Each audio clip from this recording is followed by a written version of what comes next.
No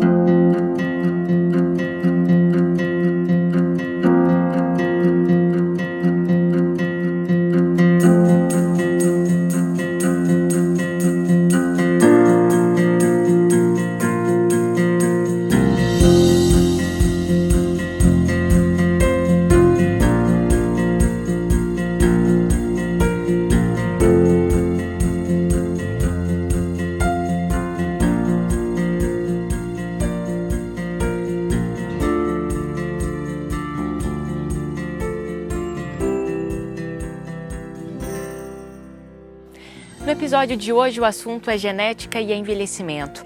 Por que envelhecemos? O quanto a nossa longevidade ela é influenciada pela nossa genética e o quanto ela é influenciada pelo nosso estilo de vida.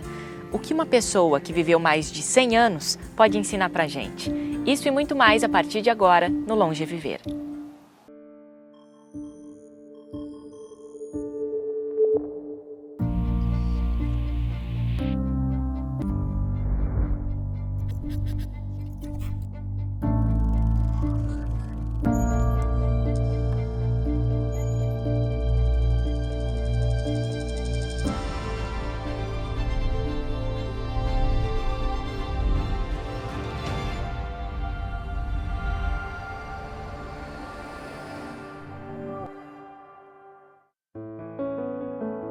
O papel da genética na determinação do tempo de vida é complexo e paradoxal. A ciência, dia após dia, procura entender o quanto o envelhecimento humano está ligado à genética e o quanto ele depende do meio ambiente. No Brasil, desde 2010, pesquisadores do Departamento de Genética do Instituto de Biociências da USP estão contribuindo grandemente para esta corrida em busca de resposta com um projeto denominado por eles de 80+. Os primeiros resultados das pesquisas foram publicados em março de 2017 na revista Human Mutation. Então, a ideia era primeiro a gente entender o que faz uma pessoa envelhecer bem e depois dos 80, né? Depois dos 80, 90, cada vez as pessoas estão envelhecendo mais tarde, né? E a outra ideia era ter um banco de dados da nossa população, tá? Porque os bancos de dados que a gente estuda os genomas hoje são todos internacionais. E qual era a importância de estudar pessoas mais idosas? Que aí você já sabe se a pessoa teve Alzheimer, teve Parkinson, teve aquelas doenças que aparecem mais tarde. E aí então nós começamos esse projeto, que eu chamei de 80+, e começamos a recrutar pessoas com mais de 80 e que estavam muito bem, tanto do ponto de vista cognitivo, quanto o que a gente chamava de muito bem, pessoas que conseguem depois dos 80 ter uma vida independente. A gente não ligou muito por fato de dizer a pessoa tem um pouquinho de... é um pouco hipertensa ou tem um pouquinho de diabetes, desde que ela tivesse uma vida regrada e independente, né?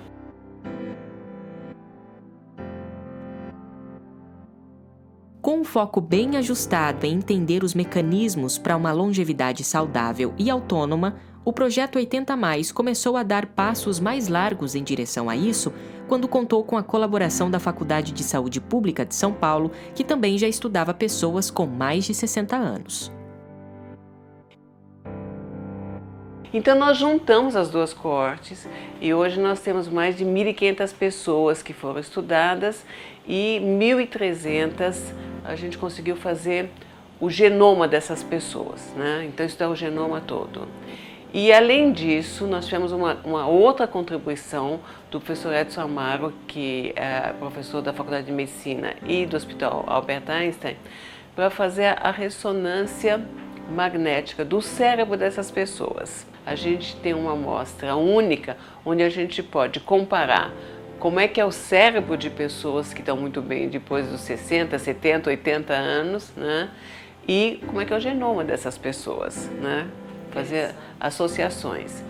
São estudos que a gente está fazendo agora, não são fáceis, né? Só para lembrar que um genoma tem 3 bilhões de letrinhas, né? Que a gente tem que interpretar. Cada genoma tem 3 bilhões de letrinhas, né? Mas isso abriu caminho para muitas pesquisas de vários pesquisadores que têm interesse. A gente só acha que estudar idosos em São Paulo traz uma oportunidade especial porque é uma cidade bastante hostil, né? Então, aqui tem muita poluição, muito estresse, aqui tem uma miscigenação populacional muito importante, então a gente tem um pouquinho de genomas do mundo inteiro no mesmo lugar, né? Então isso nos traz uma certa oportunidade de estudar várias origens populacionais num mesmo lugar, que é um lugar difícil de viver. Então, se eles estão bem, de certa forma, eles foram selecionados.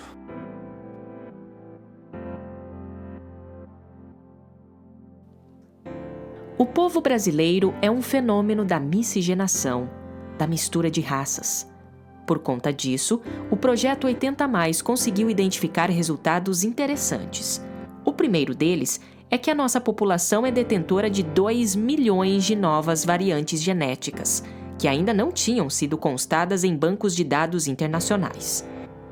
Variantes genéticas são mudanças comuns nos genes e revelam se o indivíduo é mais propenso a ter uma determinada doença ou não.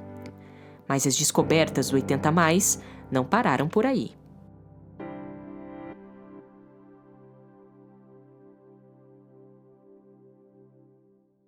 E a outra coisa extremamente interessante é que a gente está estudando são o que a gente chama de não penetrância. O que quer dizer não penetrância? São pessoas que têm mutações que foram descritas no resto do mundo como causadoras de doenças e a gente encontra às vezes os nossos idosos essas mesmas mutações e eles não desenvolveram a doença. Então nós temos, por exemplo, um caso de uma senhora que tem uma mutação que é descrita como responsável por câncer de mama e ela está com 93 anos e não desenvolveu o câncer de mama. Tá? Então isso tem um interesse enorme da gente entender o que protege algumas pessoas dos efeitos deletérios de uma mutação, né? Porque se a gente conseguir descobrir isso, nós vamos ter novos caminhos de tratamento.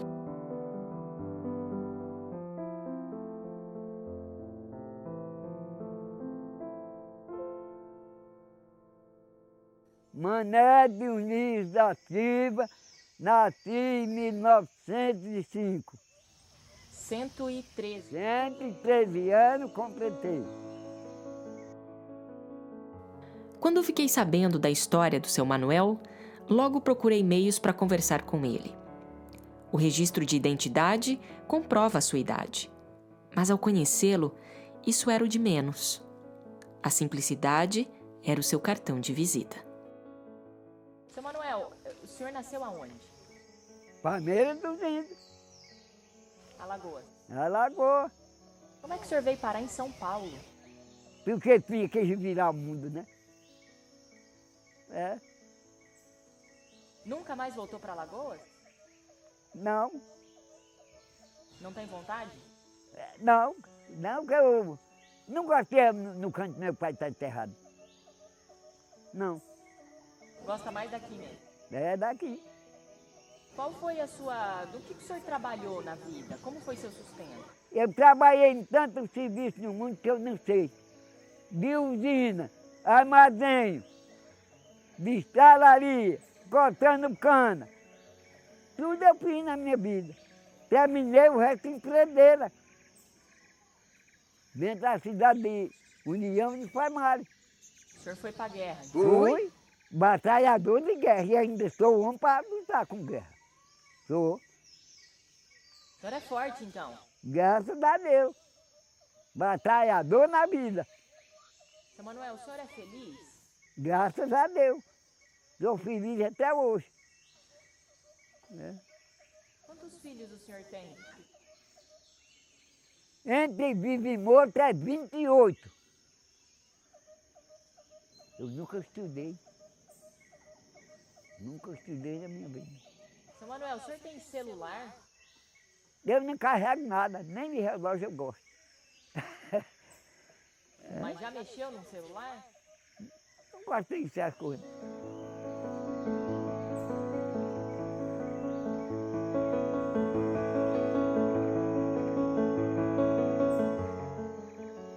Então, o que se sabe hoje é que existem famílias de centenários onde aparentemente o ambiente não influencia. Eles podem até ter uma vida bem desregrada, mas passam dos 100 anos e passam bem, tanto do ponto de vista cognitivo como do ponto de vista físico, de saúde, né? Seu Manuel é um homem marginalizado. Seu maior desafio sempre foi o de sobreviver. Vive em condições precárias em relação à sua saúde e bem-estar. O ambiente nunca colaborou com a sua longevidade. É como se o seu Manuel tivesse uma espécie de genes protetores da longevidade.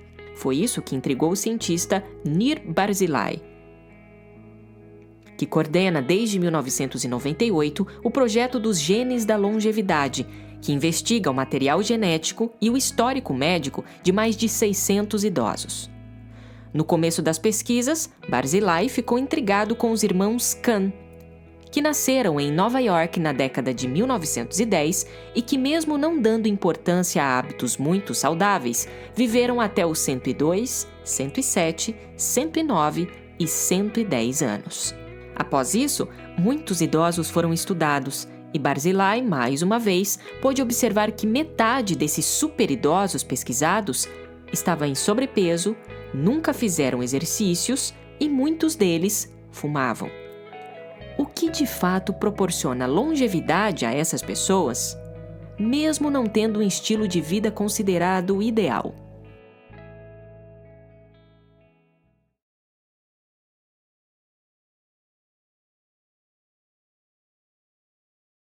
Mas são raras essas famílias. Estima-se que é 1 em 5.000 a tua chance de ter esse genoma centenário, vamos chamar, né? Para a maioria das pessoas, se estima que o componente genético seria de 20% a 30% e 70% a 80% depende do teu estilo de vida. Tá? Então você tem uma alimentação equilibrada, você tem uma vida regrada, você fazer exercício físico, não ter sobrepeso, enfim, tudo isso que a gente sabe, né? A receita a gente sabe. A única coisa que eu digo que é extremamente difícil para quem mora em São Paulo é não ser estressado, né?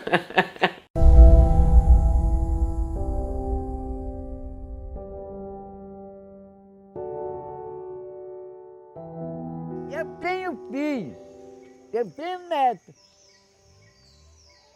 que está acabado, está um velho acabado, e eu estou novo na idade. Está vendo como é? Agora o que é isso? Pressão demais, cria isso, cria aquilo, vai doidando a pessoa, né? Não? Então o senhor é uma pessoa tranquila. Tranquilo. E aí morrer tranquilo. Deus não deixou ninguém no caminho de perdição, não. Quem pede cuida é nós. Não?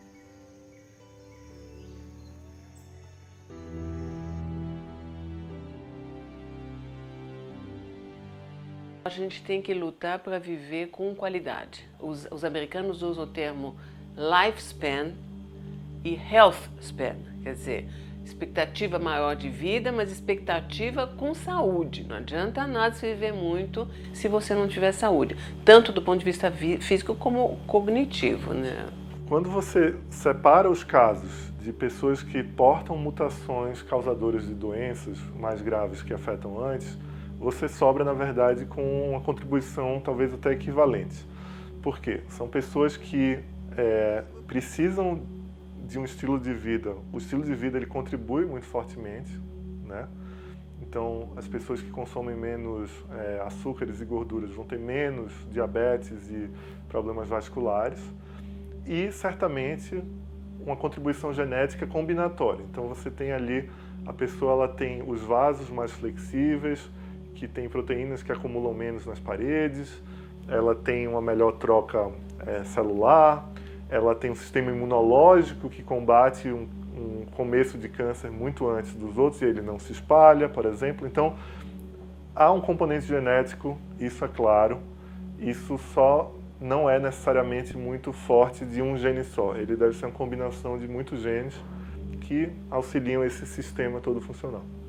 E sem o estilo de vida, né, então, consumo alcoólico baixo, ou zerado, ou moderado, certamente é melhor do que o consumo elevado. Tabagismo, em qualquer nível, todos sabem que é muito impactante na saúde. Exercícios físicos leves a moderados, com regularidade, são extremamente importantes para vários sistemas, né? A socialização é importantíssima, então a gente sempre fala que não é que o idoso precisa continuar trabalhando arduamente, mas a aposentadoria muitas vezes causa um isolamento, o isolamento é algo que é prejudicial para a psique, né, para doenças neuropsiquiátricas, mas também porque a pessoa perde as atividades e aí ela começa a ficar mais isolada. Então, atividades são importantes e trabalho é uma atividade importante. Como é que é a sua alimentação, seu estilo de vida? É comer um pão, me deitar e dormir. O senhor mais gosta de fazer? Comer e trabalhar. E o senhor trabalha no que com essa idade? Ai, mandioca que eu planto. Tanto gosto de plantar milho e feijão. Tem lavoura que não protege nós, e nós estamos ligeiros. 60 dias nós estamos comendo. E mandioca no chão. Tem a lavoura que sustenta nosso pão. Viadura na terra é a mandioca. E é o senhor que planta? É eu que planto. O tempo mudou para a liberdade. O tempo cativo era ruim, não. Até eu dormia num tronco da grossura daquele pau, no campo. Olha, eu não tenho comida que eu não como. Hoje eu como tanto assim, nós fui homem bem tratado.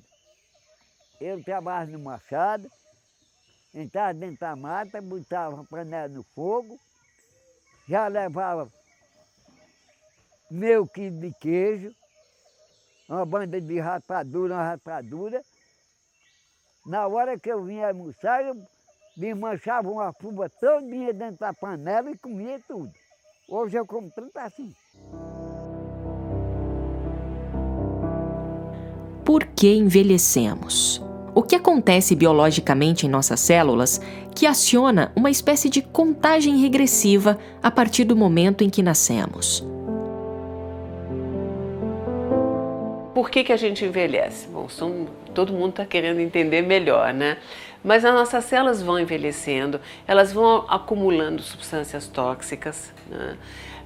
E vão se dividindo cada vez menos, né? Então a gente sabe, por exemplo, que toda vez que a tua célula se divide, as pontinhas dos cromossomos, que se chamam telômeros, vão diminuindo de tamanho, né? Então se você comparar telômero de um bebê recém-nascido e de uma pessoa idosa, o telômero da pessoa idosa é muito mais curto, né? E ele vai diminuindo de tamanho conforme as células vão se dividindo, né? Até que chega num ponto onde a célula não consegue mais se dividir e morre, né? Mas como eu falei, normalmente a gente não chega até esse ponto, né? Mas as células vão se dividindo cada vez menos. Existem pesquisas mostrando que a gente tem o que a gente chama de células senescentes.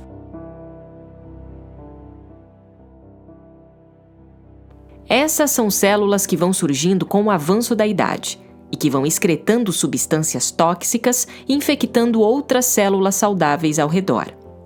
É como se fossem células zumbis. Não estão cumprindo mais o seu papel e não morrem. E se a ciência descobrisse como acabar com as células senescentes?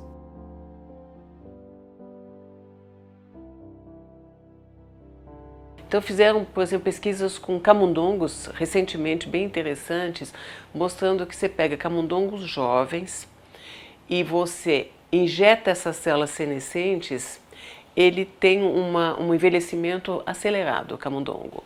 E por outro lado está se testando já drogas, que parece que já existe possibilidade de ter algumas dessas drogas em seres humanos, onde você conseguiria retirar essas células senescentes, especificamente as células senescentes.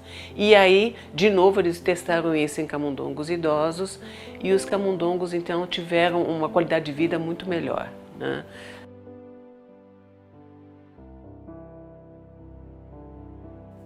Todos queremos uma vida longa, mas a minoria de nós não quer envelhecer.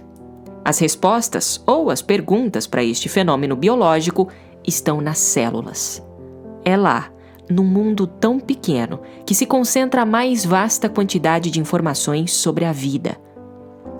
Há tempos, os telômeros têm sido objetos de estudo dentro deste mundo infindável de descobertas e mistérios. Será que estão neles a resposta para desacelerar o nosso relógio biológico? Os telômeros são as pontas dos cromossomos. E a cada replicação celular, você tem que replicar também o DNA. Então, a nova célula vai ter seus cromossomos disponíveis e assim sucessivamente. Só que, por ser linear, o DNA ele tem uma questão que, na hora de replicar a ponta, sempre há uma pequena perda. Tá? Então, a cada replicação existe uma perda da ponta. O telômero, na verdade, ele vem como um excesso de DNA na ponta para precaver, né, já dessas perdas sucessivas ao longo das divisões celulares.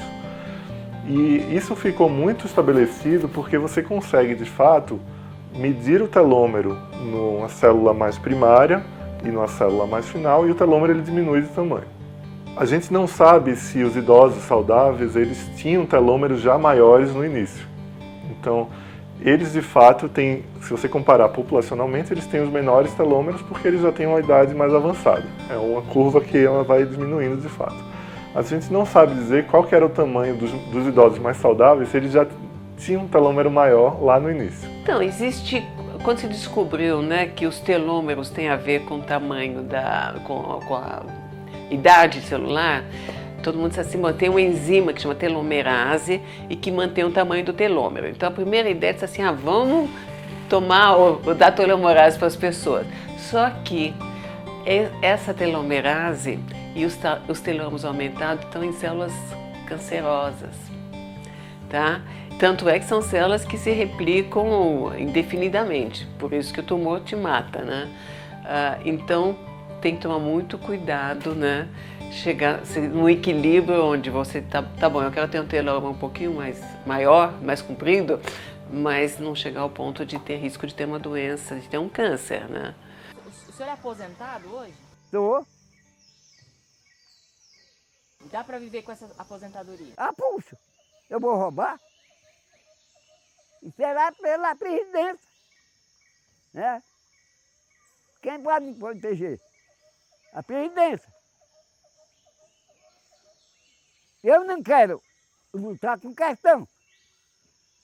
Eu sou aposentado pelo tempo da minha idade. Agora o errado está lá. Então o senhor não se arrepende de nada na vida? Nada na vida. Nunca fui contra Deus. Nunca fui contra ninguém. Mas depender de quem? Não. O senhor acha que foi Deus que te sustentou até essa idade? E quem nos sustenta nós? Não é Deus também. Nós deitamos para onde? E Deus em pé? Nós andamos em pé por quê? Porque Deus quer. Não é não? Não há dúvidas da importância da ciência no que tange o envelhecimento saudável. É através do comprometimento de cientistas sérios, como a doutora Maiana e o doutor Michel, que a gente pode entender um pouquinho mais da relação do que é genético e o que é de nossa responsabilidade. Mas e o projeto 80+? Como ele vai continuar colaborando para a ciência do envelhecimento? Nós temos um interesse agora de entender mais sobre centenários ou quase centenários, né? E hoje a gente tem a tecnologia hoje, a partir do sangue, eu posso reprogramar as células de uma pessoa para fazer qualquer tecido no laboratório. Então eu não posso ficar abrindo o teu cérebro para ver como é que são teus neurônios, ou como é que são teus músculos, como são teus ossos. Mas eu posso gerar no laboratório células que são do teu corpo, né? Com as características do teu corpo.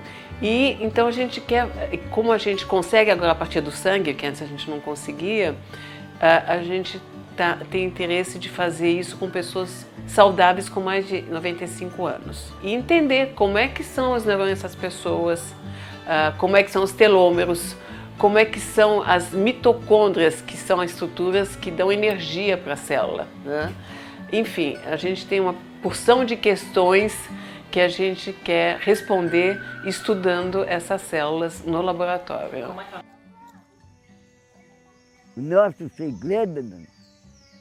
segredo é a nossa vida que Deus nos deu, né?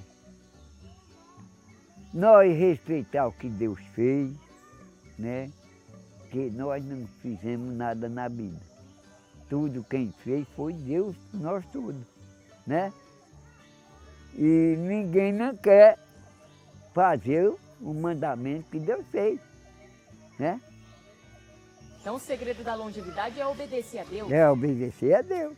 Um não obedeceu a Deus, é um animal, um cavalo, um burro. Não conhece nada na vida. Seu Manuel, qual é o seu sonho? Da minha vida, lutar até morrer. Não sei como morrer. Lutar até a morte. Nada? O senhor tem medo da morte? Tem medo de quê? Por novo, gozei a minha mocidade, mas estou gozando a minha velha-idade. Não, não? O senhor está curtindo a velhice? Estou. Do mesmo jeito dentro da mocidade. O que eu fui, novo ainda sou. Até a morte. O que mudou da sua mocidade para a sua velhice? Nada. Nada. A cabeça Nada? continua Não. Eu vou ter a minha cabeça para endoidada? Tem a minha cabeça para ver consolada.